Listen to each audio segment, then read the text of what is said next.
My husband said, if my late wife walked through that door right now, I'd pick up right where we left off, and I've never felt more like a second choice. My 34F husband, 37M, was married once before me.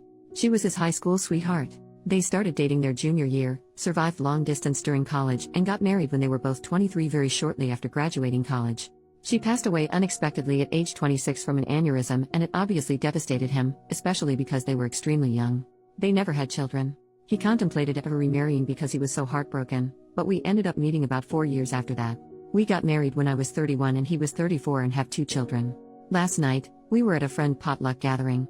Everything was going well until one of our friends brought up a new topic that had to do with relationships.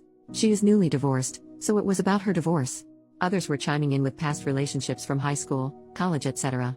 I had said I never thought I would get married because my luck with men has always been terrible until I met my husband, and I said I felt very lucky to have met him. After a little while longer, my husband brings up his deceased wife. Everyone knows he was married before me and that she passed away. He was talking about her and then drops a bomb and goes, if she walked through that front door right now, I'd pick up where we left off. If I am being honest, it felt like someone put my heart into a blender and punched me in the gut as hard as they could. Everyone in the room could sense the awkwardness that followed. To avoid making a scene, I just laughed it off, even though I think it was still obvious that it hurt me. I just felt that if you still felt that way, then why are we married? I've never asked him to get over his wife. I have never had a deceased spouse or even a deceased partner, so I am unsure how that feels. But I would never say that in front of my new spouse. After the gathering, we left and I did not speak to him the entire car ride home or barely the entire night. I did tell him that what he said hurt my feelings deeply and that we could talk in the morning once I've calmed down, because I didn't want to say something mean to him. I ended up sleeping on the couch because he would not leave me alone. It's now the next morning and I barely slept. He is still sleeping. I'm not really sure what to say or what he will say. Update, next day. This may be a long one. I also tried to reply to as many comments as I could, but they were flooding in and I got a bit overwhelmed. Also, alcohol was not involved in the sense that he wasn't drunk. My husband is 6 feet 3 inches and almost 250 pounds. He had eaten quite a bit and had 1 beer. He was practically sober. Anyway, we talked. I asked him to let me go first and to not interrupt. He doesn't usually interrupt anyway. This isn't verbatim. Just a rough sketch of how things went. I also included points some of you made. Without mentioning I posted about this, of course. I just want to say that I do not hate you for what you said. I understand where you were coming from. She died and it was something neither of you saw coming. I could never ask you to get over her or to forget her because I know how much you loved her. She was your first love. I do understand that if she hadn't passed, we likely would not be together and you two likely would be. I have always understood this. But to say what you said hurt my feelings and embarrassed me. And even though her coming back from the dead is impossible, if it were, you would leave me and the children? It was probably one of the worst things anyone has ever said to me. It is clear your feelings about her are still raw and it still hurts, and I want you to get counseling, and I want couples counseling very, very soon. He then apologized profusely, teared up and said how he did not mean to hurt me and embarrass me in front of our friends. He basically said that he thought about it before he went to sleep and came to the realization that he should have kept it to himself. I mean, I can't be angry for what he thinks. He loved her and she died. His feelings are also valid here. Also said that he would never leave me and the children, and that what he said was just a poorly thought out and poorly worded statement. That he was not thinking clearly, and when he said it, he immediately felt that maybe it came out wrong. I asked him how he would feel if I said that to him. He says, yeah. It's bad. I know. I shouldn't have said it. I wouldn't be happy. I know you aren't happy.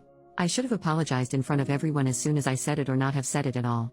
I then asked him to think of the children and said it's like you saying, hey, children's names, if my dead wife walked through the door, I'd pack my bags and never speak to you guys again, and then it really got uncomfy. After some silence, I had no idea what to say after that. He asked me if I wanted to divorce. So I asked him why he would think I would want a divorce, just to see what he would say. He says he doesn't know. I didn't answer his question and said we needed to look into counseling. That he needed to get counseling for himself and that we would go to couples counseling. And if the answer is no, I am not interested in moving forward. This isn't 100% about the comment anymore. I need to know if he is willing to make the necessary changes and put in the work to fix what he messed up. Because if he were to dismiss my feelings or not want counseling, it means he doesn't think this was that serious and that he may not take me seriously. I also said this to him. Some of the comments also told me to take the kids elsewhere. I agreed with this because it would be difficult to get through this while also parenting. I've got a very young daughter and a son that is a toddler. They are currently with my parents for the weekend and I'll be getting them Sunday night, so this gives us time to really work. He suggested he sleep on the couch instead of me. I have nowhere else to go. I haven't told my parents because I really would like to keep this between me and him as much as possible. Family and friends jump to judge too fast and sometimes offer extreme and harmful advice, and it's also embarrassing. Luckily we both have very good insurance that will help with counseling. I told him that it seems like whatever counseling he got after her death was not enough and that he was not consistent with it like he should have been. With trauma like that, I personally would have been in counseling for years before I even considered remarrying. He agreed. He was only in it for about a year and then stopped once he moved away from his hometown. Never got back into it. He also agreed to the individual and couples counseling. Kept apologizing. Kept telling me he loved me all day. It was also so difficult to be around him because he kept looking at me. I couldn't think. It was like he would try to say something and then he would just stare and not say anything. With the kids gone, there's nothing to really do except talk, so we talked again right before dinner time. He asked me if I wanted him to cook or buy something. I still was not hungry, to be honest. So I just told him he could pick something up for himself and that I wasn't hungry, and that prompted the second discussion. I realized he must feel very bad because he noticed I hadn't really eaten much all day. Kept asking me to eat. I wasn't sulking too bad or anything. Just doing my usual tasks, but not speaking or eating as much, and because we're home together all day, he noticed this. He asked me one more time to please eat dinner with him, so I agreed. During dinner, he told me that he looked for counselors himself and wanted me to see if I thought they were okay enough and that he would keep looking. Last stretch.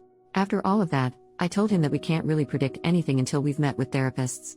I don't want him to keep saying sorry. I want work and change.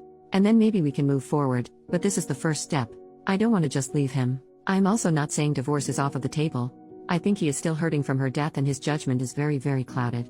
If he didn't love me, I doubt he would have apologized so many times and looked for counselors on his own. A man that doesn't love me probably would have made me look or rejected going altogether. Many people were suggesting this. I do not think he doesn't love me. Thought of this myself. Cried about it. Thought of my children. Cried more. I'm not staying for the kids. I'm staying because I want to at least try to fix. If it cannot be fixed, then at least I tried. We were also very close. Some people were asking how close we were prior to marriage, I guess as a way to gauge the difference between the relationship and our relationship. Maybe to see if he settled? He was always very romantic, caring, and sweet to me. We've never yelled at each other. When we first started dating, he would plan dates, surprise me, brag about me to his friends. So that's why I am very confused on why he would blurt that. Unless it was just very poor brain and mouth coordination. I also told him that I may get a counselor for myself. I don't think I need one. Someone suggested this, but I think he needs it more than I do. And because insurance companies are getting crappier by the year, 3 counseling bills may be pushing it? I don't know. If I do get one, it's because I don't want to potentially resent him or doubt myself. Some people were making attempts to make me doubt myself. Some people in the comments were very nasty to me. I appreciate Reddit hiding comments with many downvotes as they may be mean, but I couldn't help but click. Some of you are very mean and very nasty individuals, and I hope you find happiness one day. There could be another update in the future. Not opposed to making one. Thank you all for your kind words and support. I've also responded to everyone that texted me, which was everyone there at the potluck that has my number. 3 people, there were 9 people there not including us. They've all basically said the same thing. They can't believe he said that, they feel bad for me, asking if everything is okay, what he said was not okay, etc. He showed me some of the texts with him and his friends, and some made me cry with how kind they were being towards me. Basically telling him he wasn't necessarily wrong for thinking that, but wrong for saying it. I told him I loved him as well. And I have never not loved him even for a second. And that I wasn't angry with him and didn't want him to, I guess, suffer for what he said. But I was just hurt and needed him to know that it did hurt me and him to respond how he saw fit, and we'd go from there. That is all for now. I could possibly answer more questions here? If you have any.